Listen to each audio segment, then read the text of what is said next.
So if you're married, or even if you're not married, you might be wondering, what is a postnup? It's kind of a funny word. People don't talk about it as much as prenup, pre, post, probably after marriage, but what is it?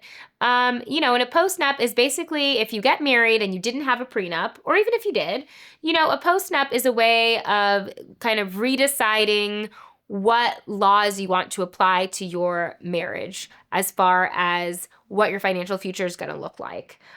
So under California law, when you get married, there's community property law. If you don't have a prenup or a postnup or anything, it's just that we call it, California's default prenup.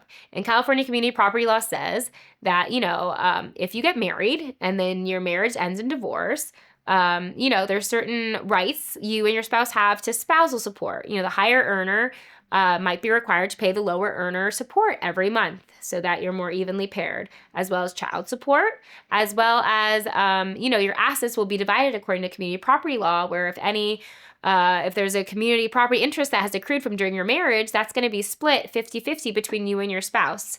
Some people don't like that, especially, millennials or people that have been divorced before, or clients that are from wealthy families that are going to get an inheritance, or if you have your own business. Certain people really don't like community property law and they don't want it to apply to them.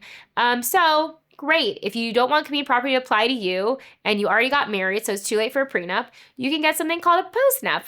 And a postnup will help us rewrite what laws you want to apply to you and your spouse, and which laws you want to kind of get out of.